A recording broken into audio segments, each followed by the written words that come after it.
Well, cool. Well, I'm here with Trax. Appreciate you being on, man. Yeah, absolutely. So I'm embarrassed. I don't even. That's a lie. I'm not embarrassed. I don't know your real name. My real name, I'm a junior, Christopher Howell Price Jr. Christopher Howell. Howell Price Jr. Christopher. Okay. Well, cool. But they call you Trax. Yep. That's your street name. Street name. Yeah. Well, man, I appreciate you being on. Had an opportunity to meet you a couple Sundays ago, and then we hung out. You came to an outreach with me on Tuesday, and just enjoyed hearing your story. Yeah, for sure. And man, I wanted you to come on and just share about your life, and your life has a lot of depth to it. There's a lot to your story, and I know we can't get to all of it. And my advice to you would be, be mindful with what you're sharing and make sure it's something you actually want to share. I would never want you to, be in a situation where you overshare or say something maybe you regret. But certain parts of our story is meant for, to keep sacred and maybe for a one-on-one conversation, not for public use. Right. Like the Japanese say, you got 3 hearts. You got the heart that everybody sees, the heart that only close people to you see, like family and friends, and then you got the heart that nobody sees. Come on, I've never heard that. Yeah.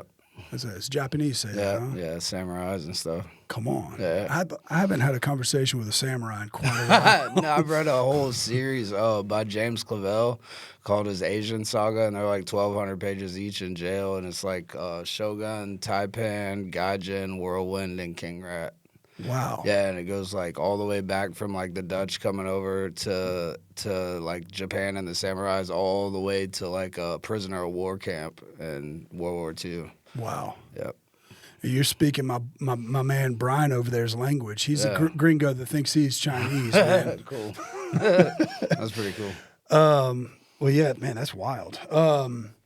So, dude, so where you're from? I think you told me you're from Ocala, Florida. Yeah, horse country. Allegedly the horse capital of the world, Ocala, Florida. I didn't know that. Yeah, it's weird. You would think it's like Kentucky or Kentucky Derby or That's funny. Somewhere in the Far East or something, Middle East. So my friend, I told you I have a friend there, Charles Young. He's we actually were high school buddies. He was my kind of ride or die kind of friend back in the day, and he's a pastor now. And I was making fun of him the other day because he wears all this cowboy stuff. I was like, "Dude, you ain't no cowboy." So that's the culture over there. Yeah, for sure. Okay. My dad's mom was a dermatologist, and she had a few different horse farms. She had Stolen Hours. Really? Dare to Dream. She actually had a famous horse named Twilight, and there was a children's book written about Twilight. My dad was in it, all kind of weird stuff. Her names on the public library in Ocala. Yeah. Come on. Yeah. And who lives there? John Travolta. John Travolta has a Jumbo Air. That's the name of the neighborhood. That's crazy. Yeah. It's a neighborhood full of airplane people. Yep. And he has got 3 garages with different airplanes. Crazy. Dude, some kids, when we were younger, a generation over us, it was actually my best friend growing up. His girlfriend knew the kids. They took a BMW and, launched it off the end of the airstrip and hit an oak tree and all died, yeah. Oh, my gosh. Yeah, pretty That's crazy. Awful. Yeah, terrible stuff, man. That's crazy. Yep. Man, I wouldn't expect you would hang out with somebody like that. Reckless. Right. So, when did you move away from Florida?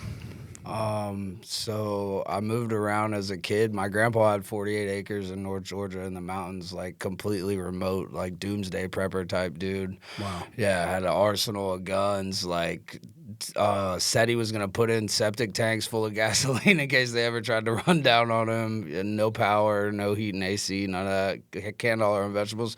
So I moved it from Ocala to Jacksonville area, Middleburg, when I was 13, and then moved up to my grandpa's place in Georgia for a while, and then back down to Ocala. And then I went to juvenile prison for a while in Miami, Dade, Homestead, south of Miami.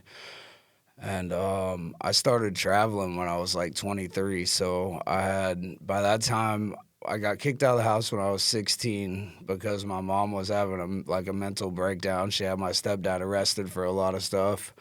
And my little brother and sister would go to their dad's on summer vacation, and like every now and then I'd go up to my grandpa's or something, but a lot of times I was stuck at the house with them. And so stepdad's gone. Mom tells me it's cool if I drop out of high school so I don't go to school again. And she is having an episode, and she just lets me and all, like everybody I know, it was one of them things like, because it was the house party scene was real big. Like we would be at a different house every weekend, you know what I mean, or damn near every day. And so she was like, we basically called everybody we knew, told them to call everybody we knew. It was like 2 weeks of just insane, like ambulances coming, cops coming, people, you know what I mean, all kind of crazy. She destroyed the house. And my little brother came home and his Xbox was missing, so we kind of got into it because I was all hungover and everything. And she kicked me out, so I moved with my grandma for like a year or two, and then I got with my first kid's mom, Autumn, and lived with her grandparents and her mom for a while, and all three of them got scripts for Klonopin, hydrocodone, and Somas, and kept like a gallon of Seagram's whiskey. They both got Social Security income. They were retired, and so yeah, we just like whenever they didn't have money, I'd help them sell some of their pills, and we were constantly eating pills, And constantly. this is your This is my first baby's mom's grandparents and mother. Oh, wow. Yeah. Okay. Now, Totaled all their cars, totaled her my car. gosh. Yeah, just real terrible stuff, man. yeah. So, I guess your parents, did they divorce your mom and dad, or were they? Yeah, Okay. yeah. So my dad and his buddies had been growing weed his whole life, and so So like, you come from some wildness. yeah, he was involved in that like some type of grow like thing, and my mom didn't want him on that kind of life, and he'd been smoking crack his whole life, so. And I don't know if she knew about it or whatever, but it was like she told him to be a dad or keep doing what he wanted to do, and he chose to keep doing what he wanted to do. Did you have a relationship with him? So it was like a handful of times between like 7 and 14, and then around like 14, 15, my mom started allowing me to go around him a little bit more. Okay. So, and I believe did he pass away? Yeah, he died at 51 years old from COVID. Oh, right. Yeah, You told he me had that. like prior lung complications Okay. because of all his smoking and stuff. Wow. And is your mother still alive? Yeah, she's still alive. She lives down there with my great grandma, kind of taking care of her. She's 98. Oh, wow. And yeah, my little sister's autistic, so she takes care of both of them. Wow. Yeah. Is she still in Florida? Yeah, still in Florida, Summerfield, just south of Ocala a little bit. Okay. Man, so you've lived a life, man. So you came Yeah, from kind of that a ain't chaotic nothing, yeah. situation. Right.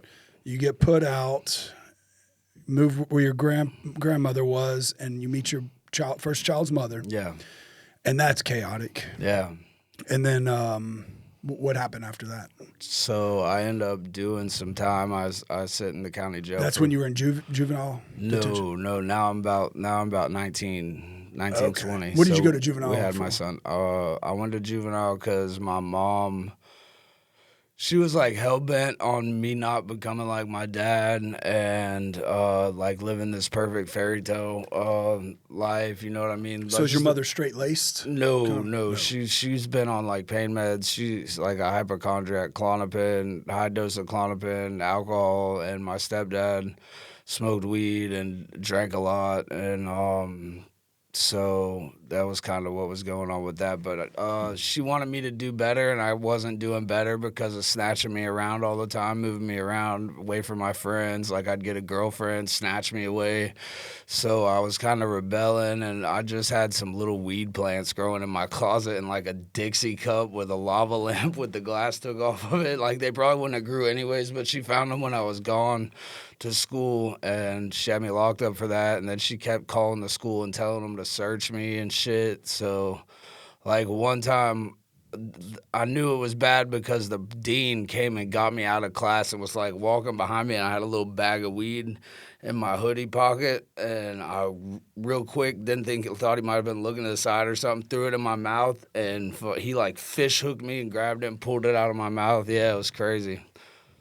Yeah, dude stuck his finger in my mouth to get it. Oh my Crazy. gosh. So I went to jail for that. But like, so if you go to juvenile, you go to the JAC, which is Juvenile Assessment Center first.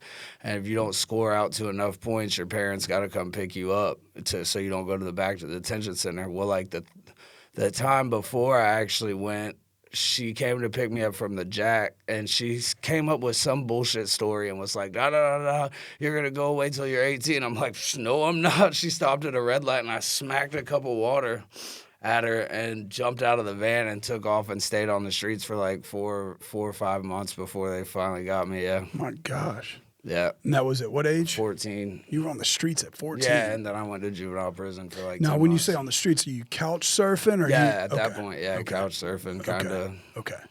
So just living kind of friend to friend, wear out your welcome, go to a different friend. Yeah, well, my best friend, his parents, like they were trust fund babies. Like he's from South Florida, like Fort Lauderdale area, and his dad was adopted by a judge, so like they got money, and so like his mom smoked a lot of crack, his dad did a lot of heroin and all that, so they kind of let us do whatever we want over there. And I stayed over there a lot. Oh wow.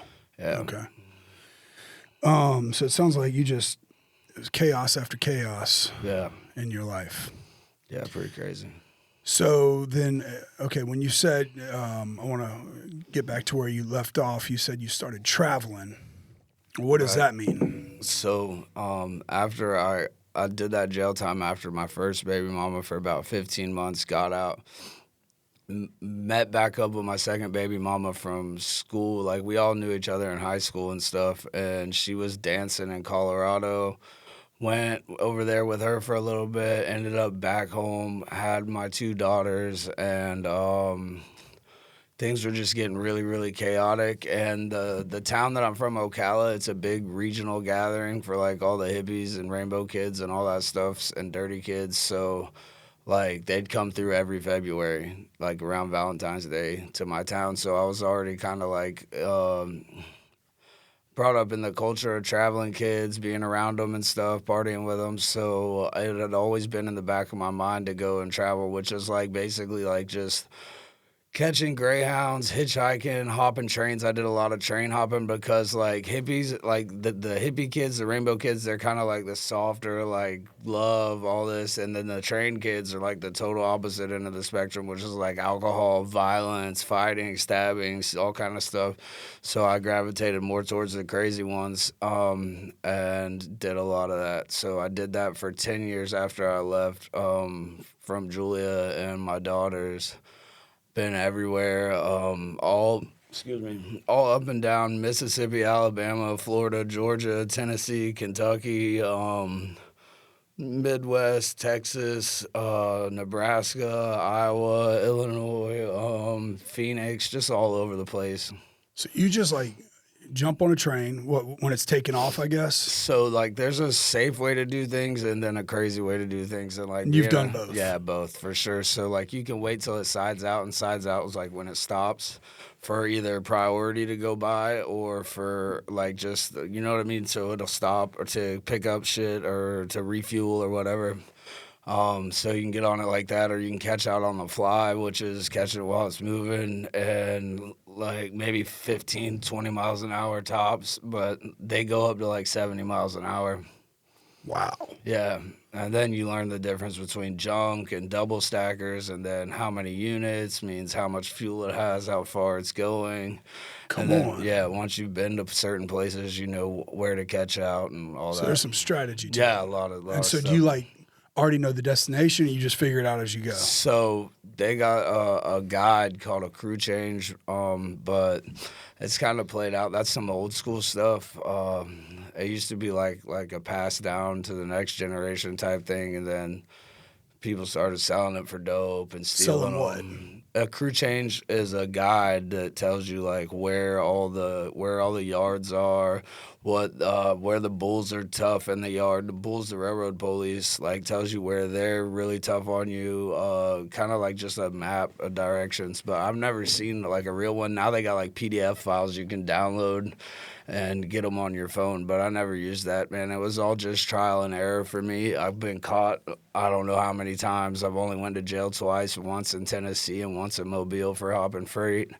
And yeah, So like you just look for an open door, or do you open a door? so you got grainers. You're like thinking like a box car. I've Yeah. only rode one open box. That was my first train from Tallahassee to Mobile, and it's a pain in the ass because like they're snatching and like as it's catching gears and shit. You got to worry about that door closed and shut. So you like wedge railroad spikes in there to try to keep it open, but still you can't like really get any rest. So you got grainers, which like if I'm riding junk, I'm usually on like a Cadillac grainer because you got Cadillac and then you got suicide grainers. And suicide's where you got like all the rigging and shit. There's no steel floor to chill on. It's Mhm. on the outside basically is what I'm getting at. It's a big white. You've seen them, the big white box that goes like Yeah. this and it's got the little ladders going up. Yeah, Yeah. that's a grainer. Okay.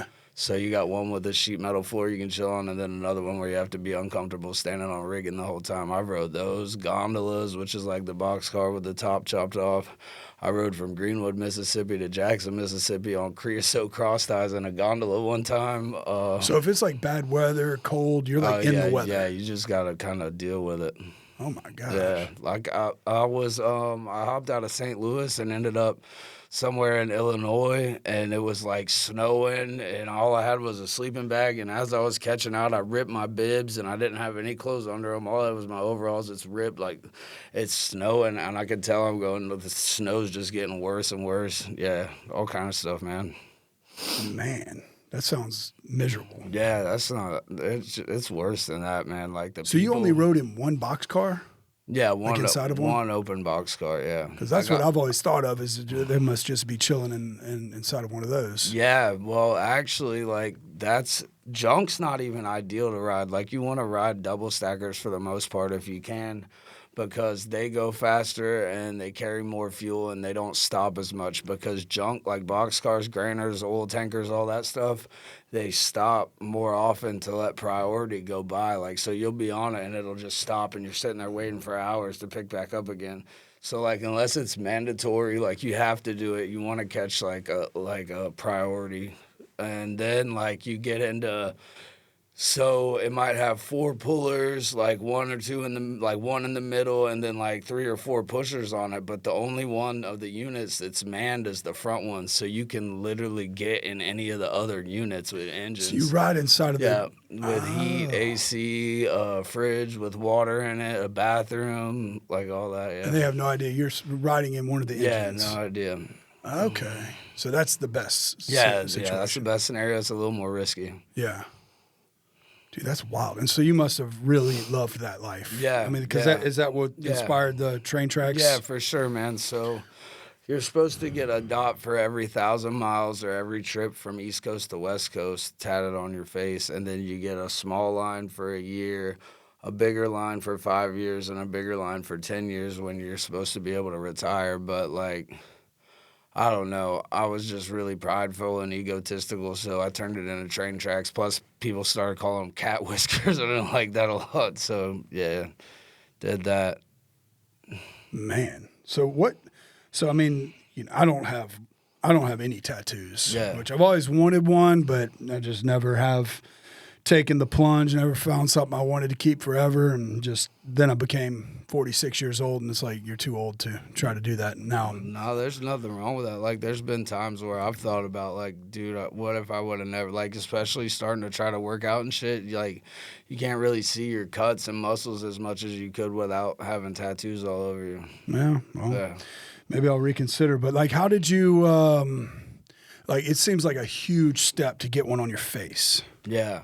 So was that a big deal to you? It or- was a huge deal to me, actually. What was your first one on your face? Just a I don't- dot? I don't talk about this a whole lot, but it was actually when my dad was in the hospital from he was dying, like his body was going septic. They kept bringing him back and stuff, and I was in my county jail back home with $100 bond for like petty theft or something, and I had a lady with the $100 accessible, and I had nothing but family and friends around, and nobody would sign my bond for me to get out to go see my dad in the hospital as he's dying. And then also, like, this is like probably about 3 or 4 years into my recovery journey where I had been like okay, I'm gonna go hardcore hopping trains on the streets, doing this for life, and then okay, well, I'm gonna try recovery and maybe do this for life, and then back out and then back and forth. So I'm in jail, can't get out. My dad's dying in the hospital, and I'm tired of being wishy-washy because either way, like I'm losing time that I could be spending in recovery, or I'm losing time that I could be spending on the streets. And like every time that you transition between one or the other, it's super difficult as if you were to stay in one direction. So I decided to go full head on into traveling and doing that. And that's been about like 5 years ago, 6 years ago. I just blasted my face out in jail. Yeah. Oh, wow. Yeah. And it was just a combination of just, the grief, frustration that you couldn't get out and see your dad Yeah. one last time. Yeah. And you just kind of didn't care. Yeah. Yeah. Yeah. What was the first one you got on your face? So the lines were first, and then a couple dots, and then it was all. So originally, I just had lines right here and a couple dots on one of my eyebrows, and I had like the outline of this arrow right here. And then I went back out, and came back to jail, and then got it all solidified and So done. they're And all then I jail got tats? these. Yeah. Yeah, those ones on the side are crazy. Was it a beer Yeah. bottle and a syringe? Yeah. Wow. Yeah. Kind of like my demons or whatever, all the shit I struggle with, like spirituality. And is that a pentagram? Yeah, spirituality. Like I have trouble going back and forth. The train hopping, traveling lifestyle, and then like drugs and alcohol. Yeah. Yeah. Now, you've committed your heart to Christ. Yeah. But, 100. I mean, like, when I first saw that, I was like, well, did he used to worship the devil? Yeah. Like, what is, I mean, I'm sure you've been in some dark situations. Yeah. And I want to, talk about that. But, as far as with the loss of your father, I can't imagine how hard that was. Yeah. Just being in jail, and I guess did you feel like abandoned, betrayed by your family? Like Yeah, absolutely felt like everybody kind of left me because, if they would have signed the bail, it's not like anybody would have went to jail or lost anything if I didn't go to court, you know what I'm saying? So, but I mean, I understand like my grandma from her standpoint, she doesn't do any lying or any deceiving at all. So, I get it now. And as far as like my dad, it was a mixed thing because like he wasn't around when I was a kid, but we got past that. And then he tried to have sex with both my kids' moms, and probably did with one of them. And I found a way to get past that eventually. Like I was pissed for a while. We got in fights, all kind of stuff, and so I found a way to forgive him for that, for both our benefit. But we had been smoking crack together since I was like 15, 16 years old, and I can't remember like too many times, except like he was a semi-truck driver. I went out on the truck with him once or twice, sober, kind of semi-sober, taking Xanax and stuff and drinking every now and then. But yeah, so it did suck a lot. He was my best friend in a lot of ways. Whenever I'd be somewhere and be feeling good and ask a store to use their phone real quick to call somebody, I was always calling him, and I would just shoot the shit with him for as long as they'd let me. And after he was gone, I still caught myself going to dial his number and him not being there and stuff. So it really sucked, yeah. Yeah, man, I'm sorry, man. That's all good. So, tell you, betrayal is one of the worst feelings. Yeah.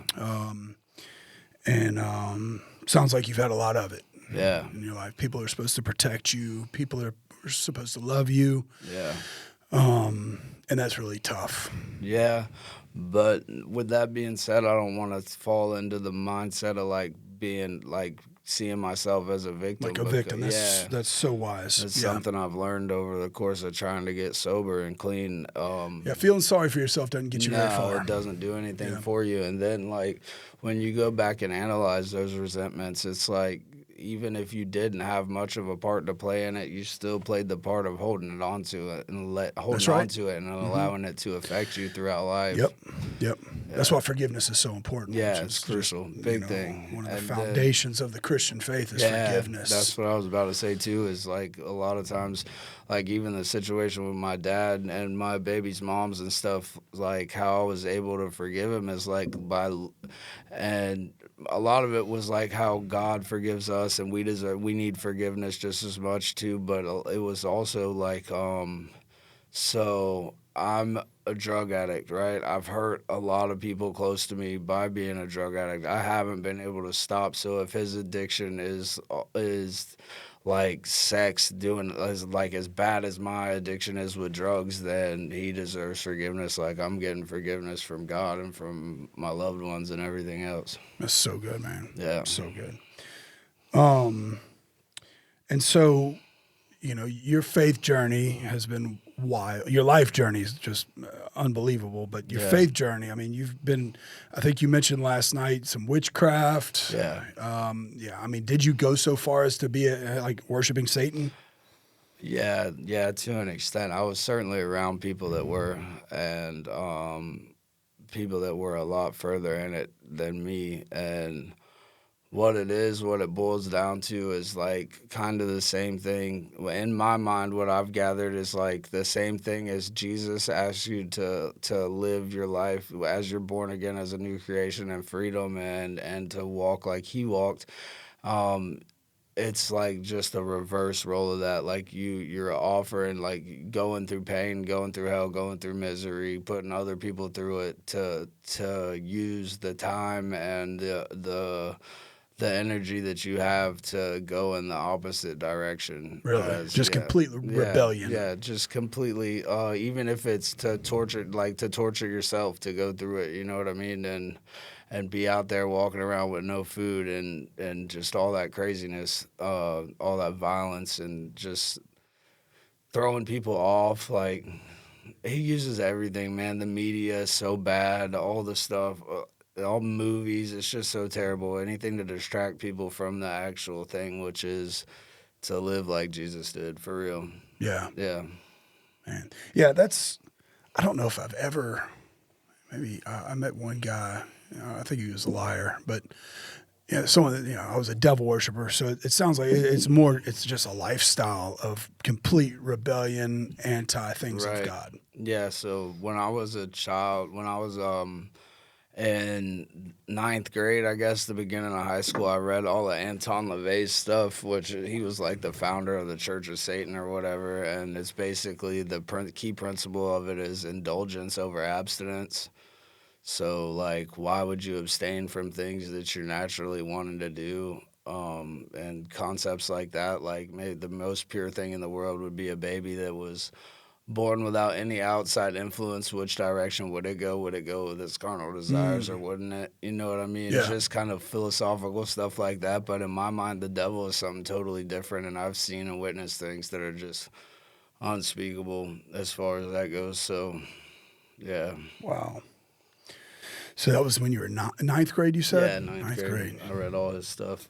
Wow. We had guitar class. It was pretty cool. Like if you had a guitar, it was one of your extra classes, and like you had to sit there and read for like the first 45 minutes of class, and then you just got to jam with your homies. So that was pretty cool.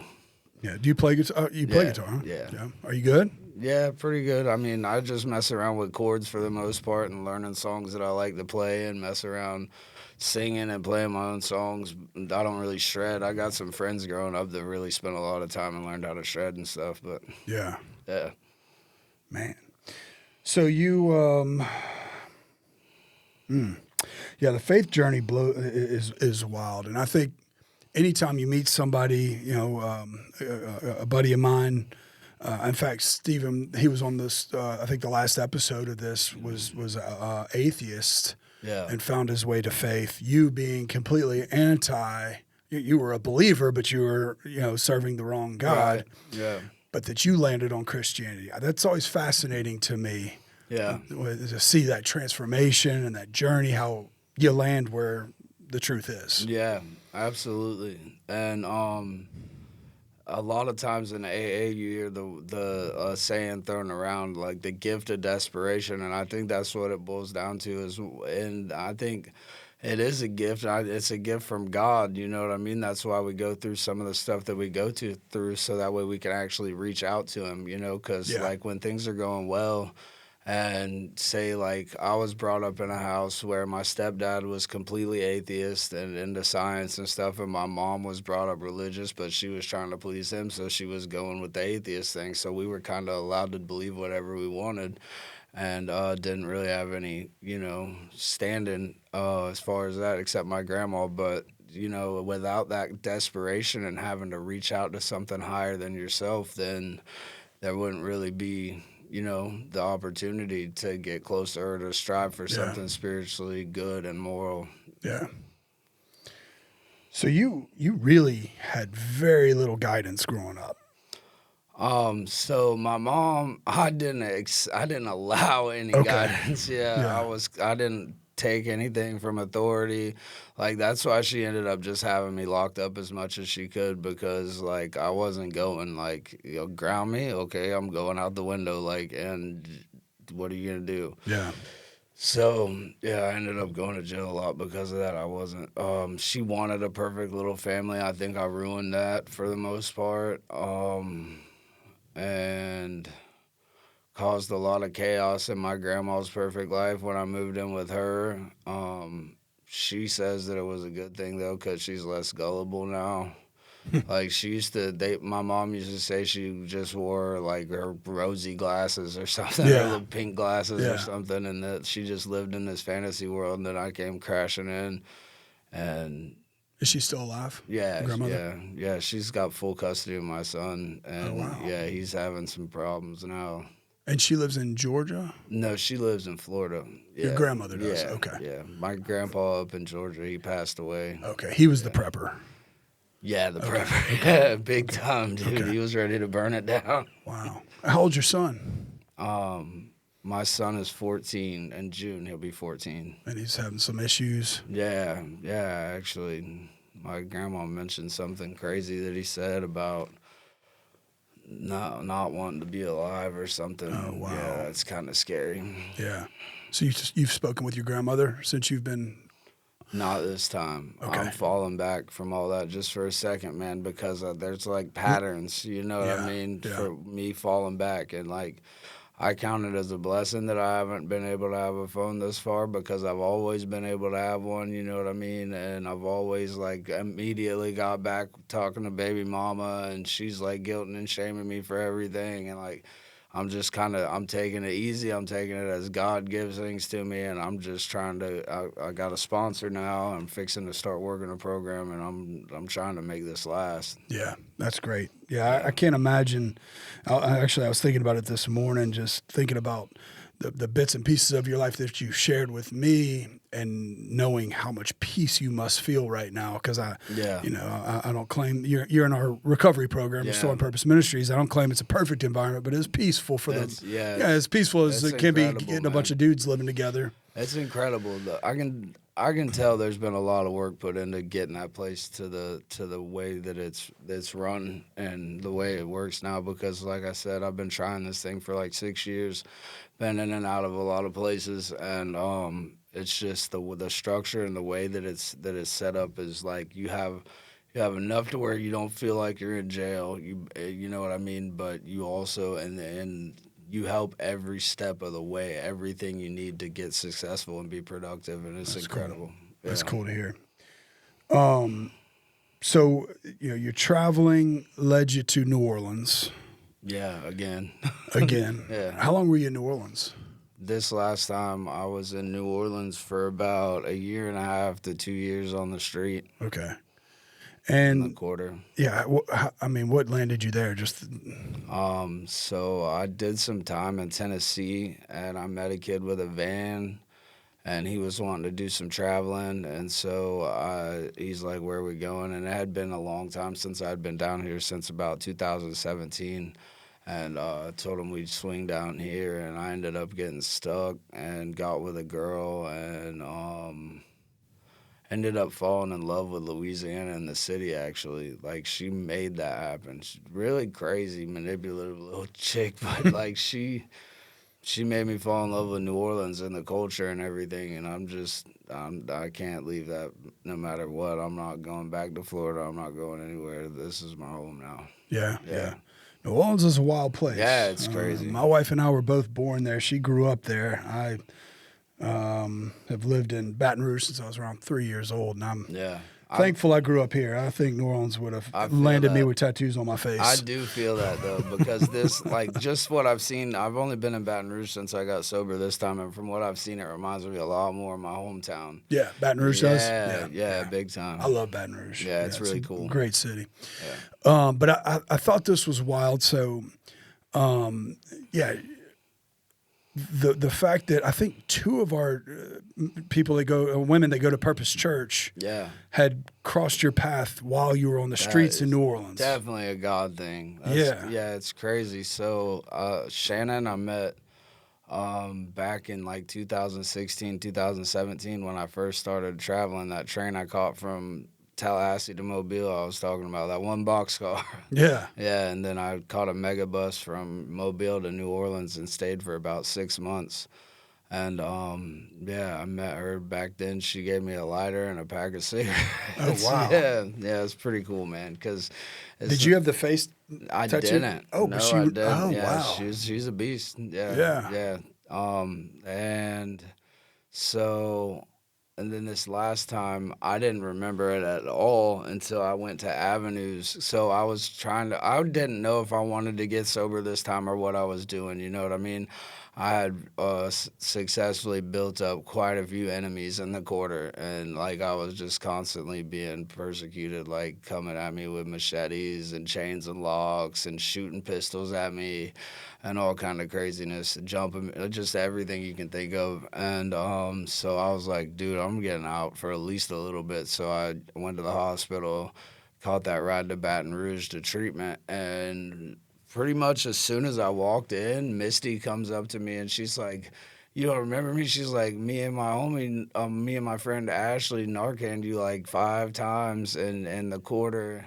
And I was like, oh, that was one of them times that I overdosed down there, you know? And so that was definitely a God thing. And he's just been lining up stuff ever since. So I was in treatment this time, and I got with a girl and kind of got with her, and I was like, she's wanted me to move to her in her camper with her and come over there, and I guess it's like one of the highest meth places in Louisiana, so that was kind of, and then I just decided to take Misty's guidance and her suggestions.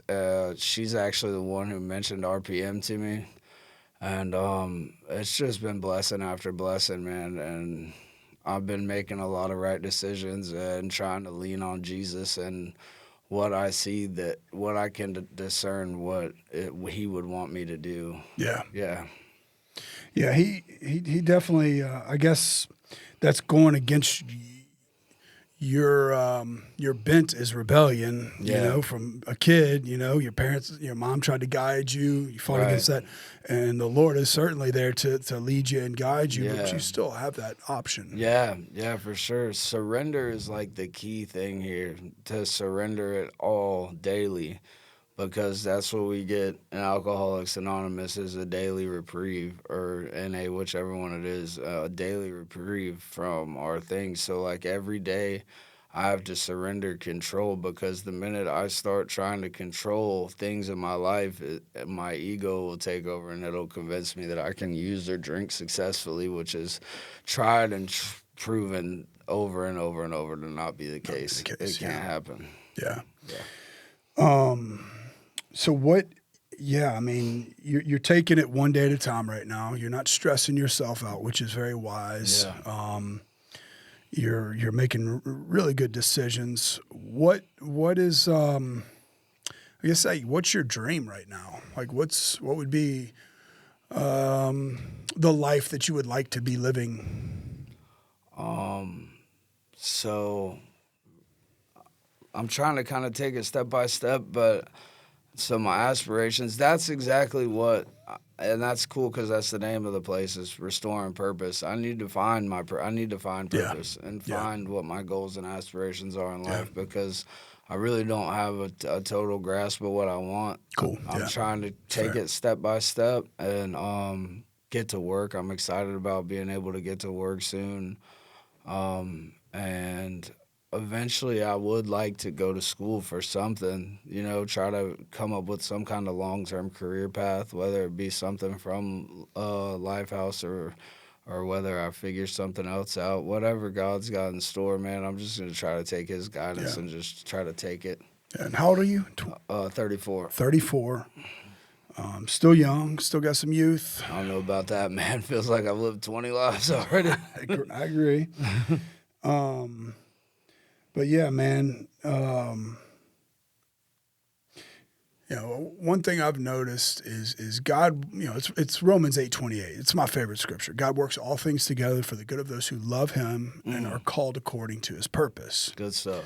And so, I like to apply that to my mistakes, even bad things that might happen, unfair things that might happen, because God's going to turn it all to good. He doesn't waste a thing. Right. There's another passage that says He gives beauty for ashes. He's going to turn a painful situation into something of beauty. And that's what happens too. It's crazy, man, because you'll be hating something that's going on one minute, and then later on you'll be like, damn, that kind of had to happen, huh? Yeah.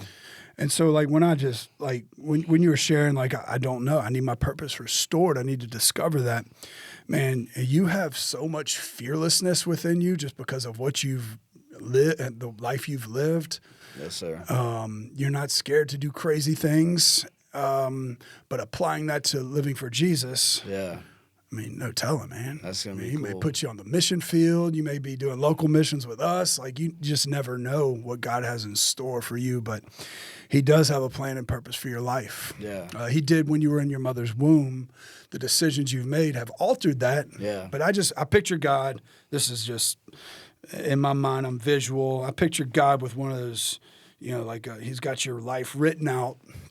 Those big jumbo pencils, like my first pencil kind of deal. Right. I just picture him up there. Okay, all right, Trax. Why did you do that? Okay, I can work that in over here. And he's just like rewriting your story. Yeah. And the ending is you serving Him, living for Him, serving a great purpose. Yeah. Because He has a call on your life. And there's people that you can reach that wouldn't give me the time of day, right? Vice versa. Yeah. Yeah, that's cool. And so, man, I have so much hope for you. And I know you're just getting into the program. You've been 2 weeks? 2 weeks in? 2 weeks now. 2 weeks. Sunday was 2 weeks. 2 weeks. And dude, you were already so loved and appreciated. You've been doing outreaches. I think you're going out tomorrow. Yeah. You came with me Tuesday. Yeah, I look forward to those. Those are a lot of fun. Yeah, they are a lot of fun. And I know that God's going to use you. Now, let me ask you this. Do you have, like, as far as, because, one of the things that people notice most about you when they first meet you is, okay, that dude's got some face tattoos. Yeah. It's crazy. Yeah. Like, what is happening here? Right. And the tracks go with your nickname, which now you can be like, oh, because I'm on track. You know? But do you regret anything as far as tattoo wise? Yeah, it fluctuates back and forth.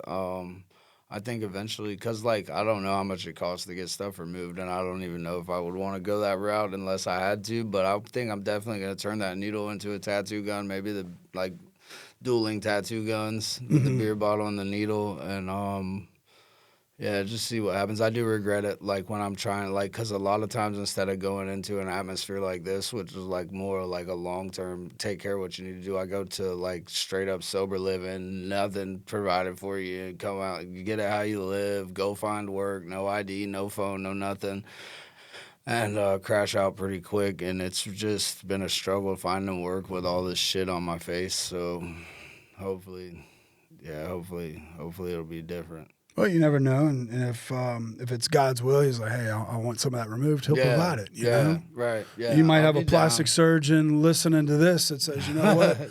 I'll sponsor that. Yeah. Because it is expensive. Yeah. It takes a long time, but Yeah. people do it. I know. I've seen several people recently getting everything removed. Like Kat Von D started. No, she blacked everything out. She blacked it all out. Yeah. Like I said, my grandma was a dermatologist, and she was like super right wing, like just hardcore. Did she know about the tattoos? Yeah, I had a pentagram. No, I had a pentagram on my arm when I did it myself with like a sewing needle when I was a kid.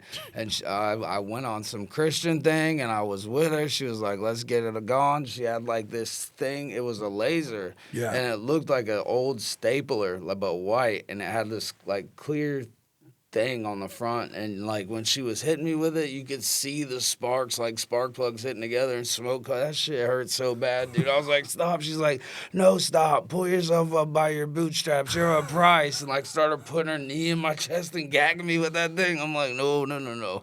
She must have been a tough woman. Yeah, she was really tough. She was the first female doctor to own her own practice in my town. Yeah. Oh, wow. Yeah, hardcore. Man, that's wild.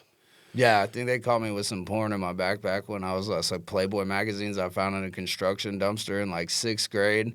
And my mom took me over to my grandma and she's like, you want, because she's a dermatologist, so she's seen all kind of screwed up stuff. She's like, you want to see, I'll show you. Oh, man. No, Grandma, please. No, I'm good. Scared the shit out of me. That'll make you never look at it again. Yeah. Crazy, bro. Man. Well, man, Trax, any closing thoughts? Like, because I mean, people that listen to this are intrigued, you know, because a lot of times, you know, we see people that a lot of people, man, I'd love to hear that guy's story. And someone like you, they see them, okay, I wonder what his story is. I mean, people are interested in you, intrigued, like, what is your story? You know what I mean? So, like, I think someone that's listening to this would be someone that's just interested in the life you've lived. But also it could be somebody that's, going down a bad path, you know, and I think that you have a lot of wisdom that you could probably share. So, any closing thoughts? Yeah, so there's this younger dude at the house, and I was been trying to like give him hope and try to steer him when he starts straying away a little bit, and it's just absolutely not worth it, man. Drugs, alcohol, anything that's quick and easy is not the right way to go. It won't pay off. Like, it won't give you the reward of a satisfying, peaceful, joy-filled, happy life. The things that take hard work and consistency and diligence are the things that will give you what you want in life. I love it. Yeah. I love it. And, Trax, I'm super thankful that you're a part of RPM and Purpose Church. And I'm more grateful than you'll ever know, man, for real. Well, we got high hopes for you, man. Yeah. I can't wait to see how your life turns out. You've committed this 12 months of being here. And, you're 2 weeks in, you're already doing very well. Thanks, Chad. But imagine 12 months. That's what I'm shooting for. It's going to be. It is. It's a beautiful thing to sit here and try to be creative and think about what it's going to turn out to be, man. And I wouldn't even have this opportunity if it wasn't for you and what you built, man. I appreciate you. It's all God, man. All God. Yeah. And we love you, man. I appreciate you sharing your life with us, man. All right, bro. All right, bro. All right. Thank you.